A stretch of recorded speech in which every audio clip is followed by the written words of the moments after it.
En 2023, selon une étude, 45% des utilisateurs des réseaux sociaux en Europe disent faire confiance aux créateurs de contenu contre 30% en 2019. Ce chiffre montre une chose, l'évolution croissante des mentalités face à l'influence marketing. Si vous êtes une entreprise en pleine croissance et que vous souhaitez vous développer, alors se lancer à la conquête de votre marché par le biais de l'influence marketing semble être une idée très pertinente et il l'est de plus en plus. Dans cette vidéo, on va donc voir ensemble pourquoi vous devez faire de l'influence marketing et précisément en Europe. Avant d'aller plus loin, je me présente, je m'appelle Mathieu, je suis un véritable passionné d'influence marketing. J'ai fondé il y a plusieurs années Influnéo, qui est une agence de stratégie d'influence internationale. Notre rôle donc, c'est d'aider les entreprises et les structures à se développer, voire à s'internationaliser grâce à l'influence marketing pour faire fructifier leurs activités. Donc si tu cherches à maîtriser l'influence marketing, à l'exploiter à 100% de ses capacités pour pouvoir l'implémenter sur ton business, je te conseille de rester jusqu'à la fin car j'ai une surprise qui, je pense, pourrait vraiment t'intéresser. Je te remercie de m'avoir écouté et c'est parti pour la vidéo. Se développer en Europe grâce à l'influence marketing est la bonne solution et ce pour plusieurs raisons. Premièrement, en termes de prix. Vous ne le savez peut-être pas, mais il existe une grande variation de tarifs entre les différents créateurs de contenu européens. Certains, pour des profils similaires, sont plus onéreux que d'autres et c'est pourquoi si votre objectif est de vous étendre, un pays par un pays, outre les différents paramètres d'internationalisation, cela doit être pris en compte. Alors évidemment, le prix d'un créateur de contenu est le résultat de multiples facteurs et n'est pas une science exacte. Néanmoins, les moyennes établies et l'expérience que j'ai de ces différents marchés prouvent qu'il y a une vraie différence en termes de tarification de ces créateurs. Ces derniers varient considérablement en fonction de la région en Europe. Dans les régions plus au nord par exemple comme l'Allemagne, le Royaume-Uni ou bien encore la Suède, où le niveau de vie y est sensiblement plus élevé, eh bien le coût des créateurs l'est également. Cela diverge des pays du sud de l'Europe tels que l'Espagne, l'Italie ou bien encore le Portugal. Cela peut offrir des possibilités d'expansion pour les entreprises avec des budgets plus restreints mais qui souhaitent tout de même bénéficier de l'influence marketing. Par ailleurs, pour des entreprises étrangères, profiter d'un changement de devise pourrait s'avérer très intéressant dès lors qu'on cherche à réaliser des campagnes en influence. Par exemple, pour des structures du Royaume-Uni, la conversion y est bénéfique, d'autant plus que leur marché est généralement plus cher que les autres en Europe. Il peut donc ici y avoir un certain avantage à cibler des pays plus au sud par exemple dans un premier temps, à condition évidemment que cela soit pertinent pour la marque. Il existe par ailleurs la possibilité de réaliser des campagnes dans des pays d'Europe de l'Est, comme la Pologne par exemple, qui est également avantageuse en termes de tarification. Néanmoins, je tiens à vous mettre en garde d'une chose. Parfois, le manque d'atomicité, c'est-à-dire le fait qu'il n'y ait pas un grand nombre de créateurs de contenu sur un même secteur ou une même niche, peut provoquer des prix à la hausse du fait du faible choix à disposition. C'est pour cela qu'une analyse du nombre de créateurs de contenu potentiels est à préparer en amont pour être sûr de sa cible. Alors évidemment, plus le temps avance et cela est de moins en moins nécessaire, du fait de l'atomicité grandissante du nombre de créateurs de contenu partout dans le monde. Aujourd'hui, il existe des créateurs dans tous les univers et ce phénomène va continuer de s'accroître. L'influence est encore très loin de son apogée. Je le répète souvent, mais commencer l'influence maintenant, c'est prendre de l'avance sur ses concurrents et également prendre de l'avance en termes de communication pour les entreprises. Faire sa place avant tout le monde, c'est bien plus simple que le faire dès lors que des mastodontes y sont déjà installés depuis de nombreuses années. Donc si vous souhaitez vous aussi vous lancer, j'ai créé une vidéo gratuite et qui va vous expliquer comment développer votre activité grâce à l'influence marketing. Le lien est directement dans la description. Un autre énorme avantage de l'influence marketing, c'est son impact dans la pénétration de marché. Je m'explique. La pénétration de marché, c'est une stratégie dans laquelle une entreprise va utiliser différentes méthodes pour pénétrer, donc pour rentrer dans un marché. Ce, évidemment, dans le but d'introduire son produit ou son service. L'objectif ici est donc d'obtenir un maximum de parts de marché et il existe de nombreux moyens pour ce faire. En augmentant la notoriété, en réduisant le prix, en proposant des offres promotionnelles ou en mettant en œuvre des stratégies de communication ciblées comme l'influence marketing et c'est ce qui va nous intéresser.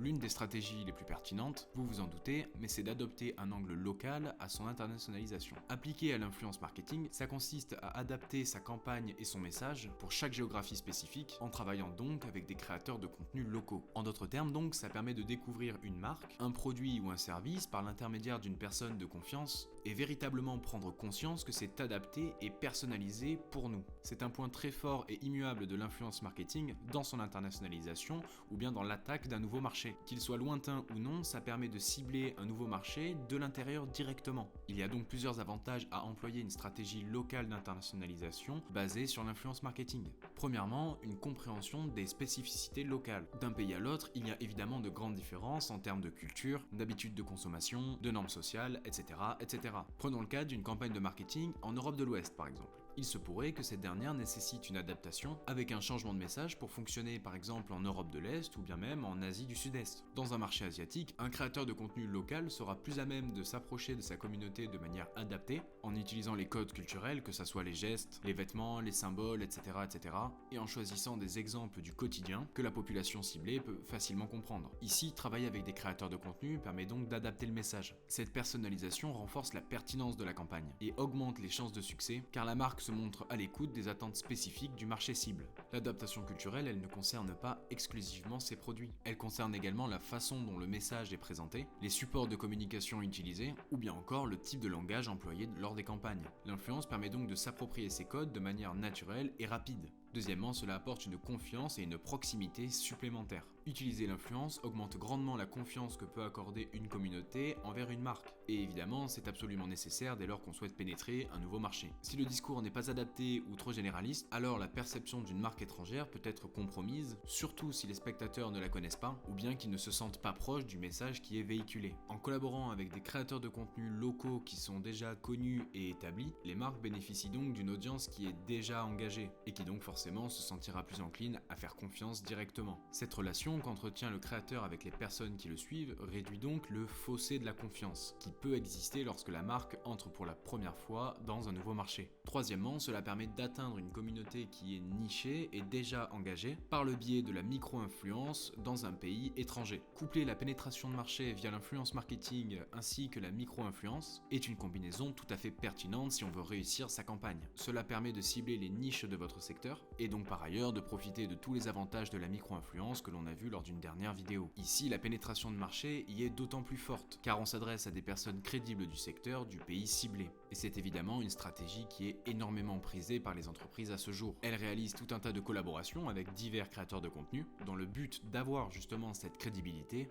et donc de maximiser l'impact de leur campagne. Quatrièmement, cela permet d'avoir une agilité accrue et de se différencier de la concurrence. En effet, utiliser l'influence offre une certaine flexibilité pour sa communication. Plutôt que de lancer une campagne identique et de la propager au travers de tout le marché cible et même ailleurs, ici une marque peut tester sous forme de différentes campagnes, différents axes afin d'ajuster le message en fonction des retours au fur et à mesure et même les spécifier en termes de région ou bien même de ville. Cela permet donc de pivoter et d'ajuster par le créateur de contenu le thème, le produit ou même le service mis en avant en gardant une approche douce et en préservant les codes du marché. Par ailleurs, le fait d'utiliser l'influence offre une différenciation notoire de la concurrence. On l'a dit plusieurs fois, mais encore trop peu d'entreprises se sont lancées dans ce nouveau canal. Et être précurseur favorise la position de leader sur ce dernier. Intégrer la présence de concurrents actifs en influence dans le marché cible peut s'avérer donc très pertinent dans la stratégie globale. Et enfin, cinquièmement, l'utilisation de l'influence peut renforcer votre image de marque sur le long terme. C'est par ailleurs la stratégie qu'a utilisée Gymshark pour se faire connaître, et c'est aujourd'hui leur marque de fabrique. Si vous voulez en savoir plus sur le cas de Gymshark, on a réalisé une analyse complète de leur stratégie d'influence lors de la dernière vidéo. En effet, travailler avec des créateurs de contenu locaux vous ancre dans le décor, et cette stratégie, multipliée encore et encore, développe une image de marque forte et surtout durable. Dès lors que NordVPN par exemple est arrivé sur le marché français, ils ont directement tablé sur l'influence marketing et cela fut très rentable quand on sait l'aura qu'ils ont aujourd'hui. Outre la volonté de développer son activité sur un autre pays, l'influence marketing excelle sur la notoriété et sur la préservation de l'image de marque sur le long terme. Et on le remarque tous, la plupart des entreprises qui ont persévéré sont aujourd'hui devenues des références dans le domaine de l'influence marketing. Enfin, un tout autre intérêt de faire de l'influence marketing en Europe, c'est bel et bien la similarité des marchés. En Europe, évidemment, il y a des cultures très différentes et des attitudes et des modes de vie qui peuvent varier en fonction des pays. Cependant, on constate néanmoins une certaine proximité culturelle et au minimum linguistique. En effet, certains pays européens comme l'Allemagne, l'Autriche ou même encore une partie de la Suisse partagent la langue et ont des cultures qui sont néanmoins très similaires. Ainsi, une campagne dans ces pays peut être plus facilement réadaptée afin de s'étendre que lorsque les pays divergent totalement. Par ailleurs, les habitudes de consommation sont également proches, que ce soit en technologie, dans le vestimentaire, dans l'alimentation, etc., etc. Les tendances se suivent et ce qui émerge dans un pays peut rapidement se propager à un autre. Par exemple, le fait que l'anglais soit une langue secondaire dans la majorité des pays en Europe peut permettre une harmonisation du discours et donc faciliter les campagnes qui ont des thèmes ou des mots qui sont anglophones. Il peut être dans ce cas précis intéressant de proposer une campagne en influence marketing où pourraient participer plusieurs créateurs de différents pays. Autre fait important, c'est le cadre réglementaire qui est semblable d'un pays à un autre au sein de l'Union européenne et qui est donc ici très intéressant en influence marketing. En effet, il y a différentes règles imposées dans l'Union européenne, notamment en termes de publicité et en termes de protection des consommateurs. Alors même si l'influence n'est pas encore mature, on tend de plus en plus vers une standardisation à grande échelle, avec la potentielle future mise en place du diplôme de l'ARPP qui va s'étendre à toute l'Europe. Et ça, c'est très intéressant car ça permettra une professionnalisation du secteur toujours plus aboutie. Et donc forcément, les répercussions seront que les marques les plus craintives pourront se lancer corps et âme dans l'influence avec toujours plus de sécurité. Ce qui est également très intéressant avec l'homogénéisation européenne, c'est la facilité d'adaptation des campagnes cross-pays afin de respecter les lois du marché. Et oui, car en réalisant des campagnes à travers le monde, si vous avez des produits ou des services atypiques, comme par exemple de la vente d'alcool, les lois divergent fortement en fonction des pays. D'ailleurs, le cas de l'alcool est assez à part, car même au sein de l'Union européenne, les lois divergent à ce sujet, et il est donc nécessaire de se renseigner au maximum. Enfin, dernier détail qui a son importance, c'est la libre circulation des biens et des services au sein de l'Union européenne. C'est un point à vraiment considérer car il apporte un avantage énorme lorsqu'on souhaite faire des campagnes d'influence en Europe. Forcément, si vous réalisez des collaborations, vous devez faire parvenir un produit ou un service pour que le créateur puisse avoir de la matière et réaliser la collaboration. Le fait de ne pas avoir de frais de douane ou autre favorise la mise en place de ces campagnes et donc de pouvoir les développer, voire même d'en faire plus pour scaler votre activité. Si l'influence marketing vous intéresse et que vous souhaitez utiliser ce nouveau canal, je vais vous offrir un avantage énorme. Ça prend la forme d'une vidéo gratuite dans laquelle je vais vous guider pas à pas pour scaler votre activité grâce à l'influence marketing. C'est une vidéo de plus de 20 minutes dans laquelle on arpente le milieu de l'influence. Si ça vous intéresse et que vous voulez sauter le pas, je vous mets le lien directement dans la description. Voilà, cette vidéo est à présent terminée. Si elle vous a plu, n'hésitez pas à la liker et à vous abonner si c'est pas déjà fait. Et nous, on se dit à la prochaine pour de nouvelles vidéos autour de l'influence marketing. C'était Mathieu, salut!